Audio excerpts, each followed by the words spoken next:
जम्मू कश्मीर और हरियाणा में विधानसभा चुनाव और ऐसे दौर में जब इंडी गठबंधन के घटक दल लगातार इस बात की चर्चा करते हैं कि संविधान खतरे में है, तो संवैधानिक प्रावधानों के तहत चुनाव आयोग है ना। जब जीत जाते हैं तो कहते हैं जीत हमारी हुई, हार गए तो ठीकरा ईवीएम के नाम पर और चुनाव आयोग के नाम पर।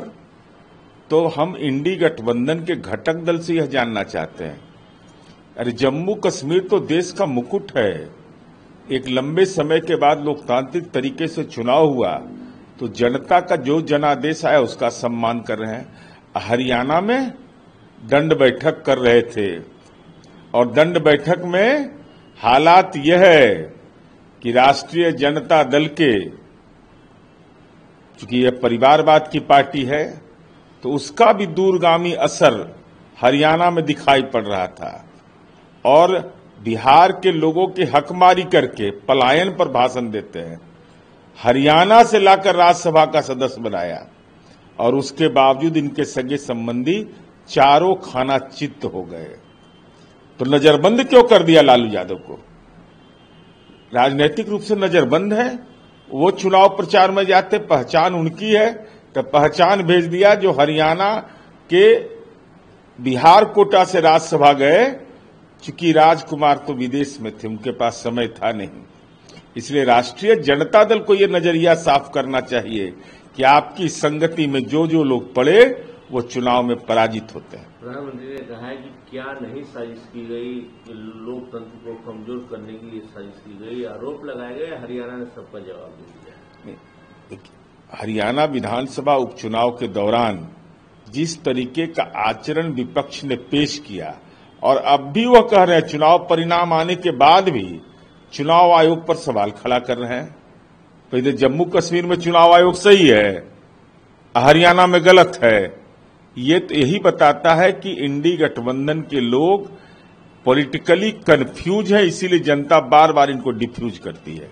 ये कांग्रेस खासकर जयराम रमेश ने कह दिया कि हम लोग को परिणाम आया है हरियाणा का, तो एक्सेप्ट नहीं करते। एक्सेप्ट नहीं करते तो इसका उपाय क्या है? इसका तो चुनाव आयोग पर आपको अविश्वास है। जब चुनाव आयोग पर अविश्वास है तो संविधान पर आपको अविश्वास है, और जब संविधान पर अविश्वास है तो देश के संविधान निर्माता डॉक्टर भीमराव अंबेडकर और संविधान सभा के तमाम सदस्यों के द्वारा बनाई गई संस्थाओं का अगर प्रति भरोसा नहीं है तो क्या उनके भी राजनीतिक अपमान की मंशा है? राहुल गांधी पर करारा हमला अमित शाह ने किया है कि जरा वो जवाब दे, विदेश में जाकर भारत को अपमान कर सकते हैं। कि माननीय राहुल गांधी जी के बारे में, चूंकि वो 99 के चक्कर में पड़े हुए हैं, जनता ने उनको 99 पर कैद कर दिया, तो स्वाभाविक रूप से विदेश में जाकर भारत की आंतरिक राजनीति के बारे में बोलकर आतंकवाद जैसे महत्वपूर्ण विषय, देश की अर्थव्यवस्था के संबंध में ऐसे मंतव्य दिए जो एक देश का नागरिक होने के नाते उनको नहीं देना चाहिए था। तो निश्चित रूप से राहुल गांधी जी, जनता सब कुछ सुनती है और जानती है। विदेश में जाकर देश की आलोचना करिएगा तो जनता अपने ईवीएम से जवाब आपको दे देगी। ये कैसी बात है? जम्मू कश्मीर के परिणाम पर खड़गे बोलते हैं कि बीजेपी की हार है और हरियाणा बोलते हैं कि अनएक्सपेक्टेड रिजल्ट है।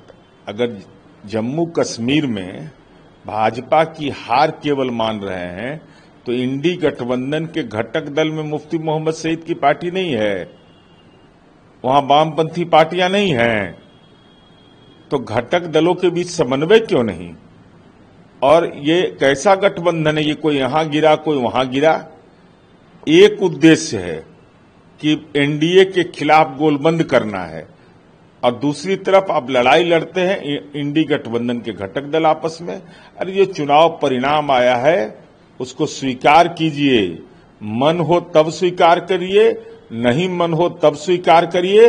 अगर स्वीकार नहीं करिएगा तो इसका मतलब आप संविधान की मूल आत्मा पर हमला कर रहे हैं। मायावती भी कह रही है कि दोष दे रही है कास्टिस्ट पीपुल जो जाट के हैं वहाँ हरियाणा के, उनका अलायंस इंडियन नेशनल लोक दल से भी नहीं। अब वो मायावती जी का अपना नजरिया हो सकता है। जाति एक सामाजिक सच्चाई है, लेकिन अगर कोई जातिवादी बन रहा है तो तो वह राजनेता और पार्टी की महत्वपूर्ण भूमिका होती है कि वह समाज के अंदर में कट्टरपन का भाव पैदा करता है।